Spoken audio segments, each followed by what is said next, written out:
Bem-vindo ao canal Esquerda e Direita na Educação. O objetivo do canal é discutir os fundamentos das teorias e práticas educacionais hoje.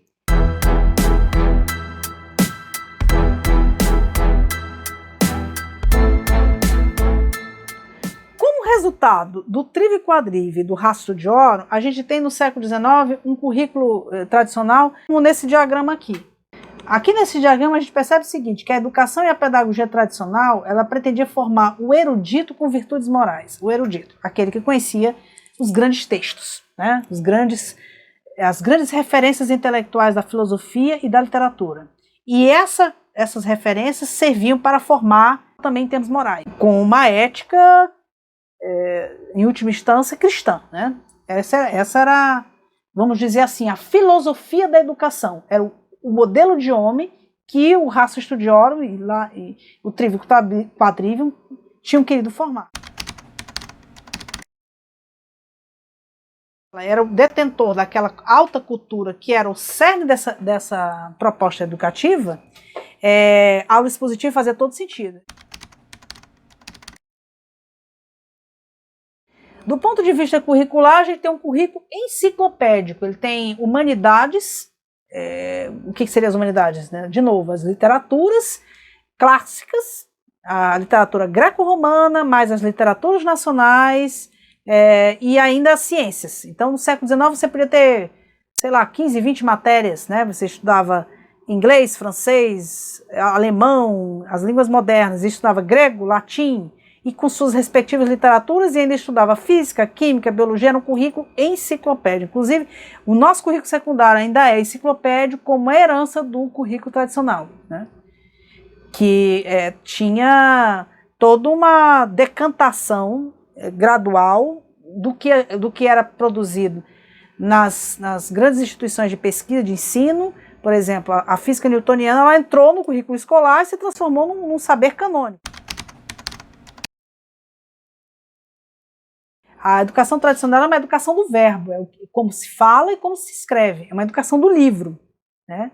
Particularmente, ela tem um aspecto da oralidade, mas é uma oralidade toda marcada pela influência do livro e pela intenção de reprodução do texto, do discurso livresco, né? Então, daí, novamente, as práticas de memorização, cópia, ditado, né? Como sendo próprias de uma didática e de uma avaliação do ensino tradicional. O tablado coloca o professor numa situação de superioridade. Por quê? Porque ele é o detentor dessa tradição considerada válida, importante, relevante, decantada ao longo do tempo. Aqui trago mais uma reflexão sobre os objetivos do ensino tradicional do Jean-Claude Fourcade na Escola e Cultura. Ele diz assim: para os gregos, a educação do homem livre tinha por fim a perfeição do indivíduo pelo acesso ao conhecimento puro e desinteressado. Conhecer a verdade é, com efeito, na perspectiva grega, a vocação própria do espírito humano, e realizar o que é o bem próprio do espírito é viver de acordo com o bem, é levar uma vida boa. A pedagogia tradicional, a educação tradicional, ela integrava o bem, o belo, o bem e o verdadeiro, que é a tríade platônica, como sendo algo a ser consubstanciado e realizado no processo educativo. Você tinha um currículo que enfeixava essas virtudes, né? Esses grandes autores portavam também modelos morais, e isso tinha que ser encaminhado ao longo de todo o processo de construção curricular. Dos gregos, ela passa pela Idade Média, ela passa pela Renascença, que agrega mais autores do campo literário e também do campo filosófico. Como ela era uma pedagogia religiosa, tanto católica quanto protestante, ela passa a ser questionada.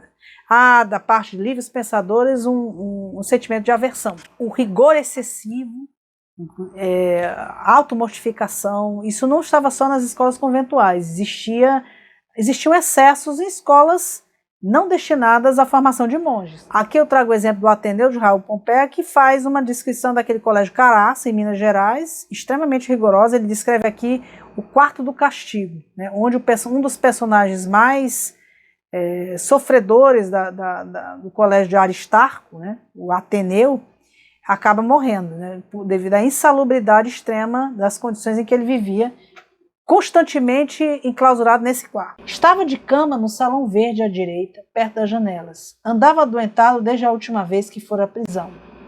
Fazia-se entrada pelo saguão cimentado dos lavatórios. Sentia-se uma impressão de escuro absoluto. Para os lados, à distância, brilhavam vivamente, como olhos brancos, alguns respiradouros gradeados daquela espécie de imensa adega. O chão era de terra batida, mal enxuta. Impressionava logo um cheiro úmido de cogumelos pisados. Com a meia claridade dos respiradouros, habituando-se à vista, distinguia-se no meio uma espécie de gaiola ou capoeira de travessões fortes de pinho.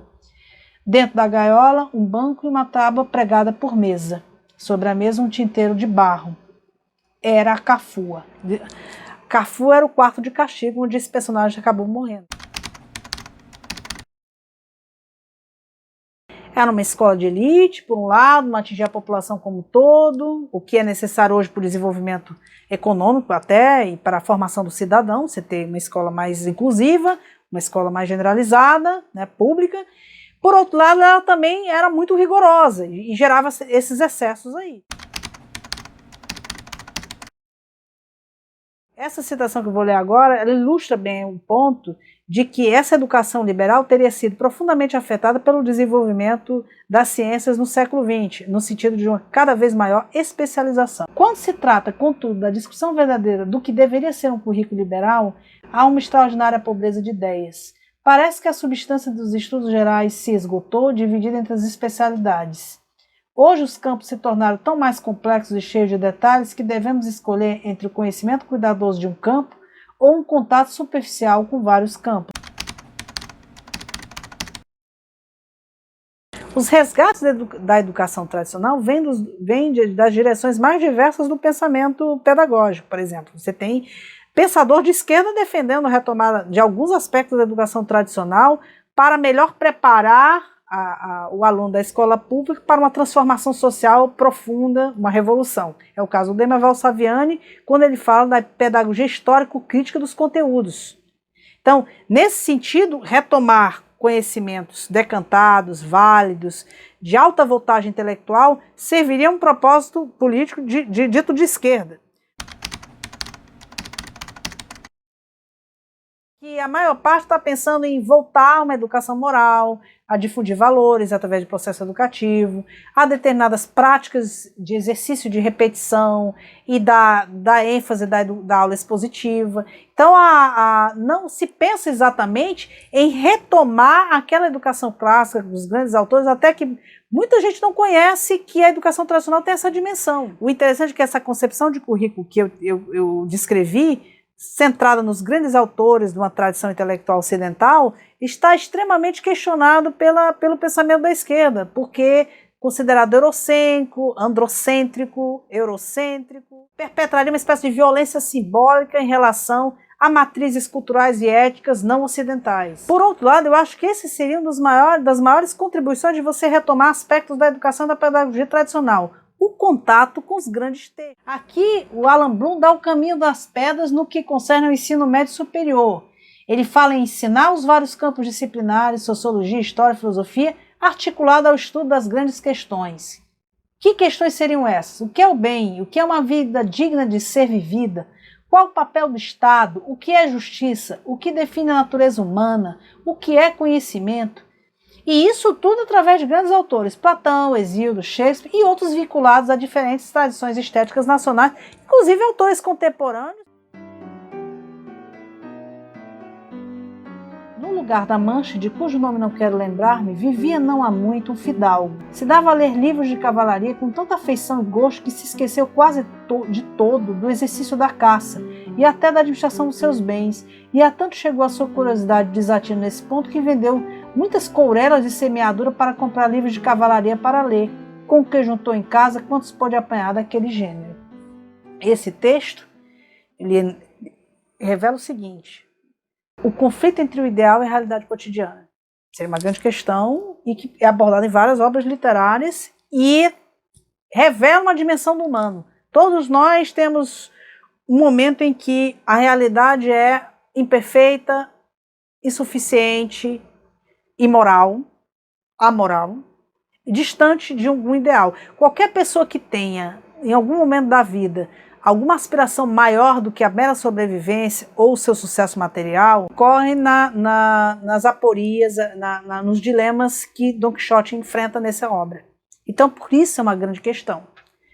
Não só Don Quixote tem essa questão, como tem outras, que não vamos abordar aqui, e as grandes obras literárias, incluindo um texto de referência, que a gente pode chamar de literatura sapiencial, que é a Bíblia, tem diversas questões de natureza moral, política, econômica, educacional, que servem como trilhas para o desenvolvimento do pensamento e da formação das atitudes, e que seria inspirador retomar o contato com esses grandes textos. O estudo adequado desses grandes textos exige, inclusive, contextualizá-los na sua época, e não julgá-los com os olhos do presente, que é justamente o que está sendo feito. Então, se imagina, ao a gente estudar a educação liberal, como essa grande tradição intelectual e grandes textos estariam em processo de desaparição, relegados ao estudo de especialistas no recesso das universidades, e que saíram completamente do alcance do cidadão comum, do aluno nas escolas, porque tanto os professores não têm mais contato, nem mais familiaridade com esses grandes autores, como também porque têm atitudes preconceituosas de natureza política contra eles.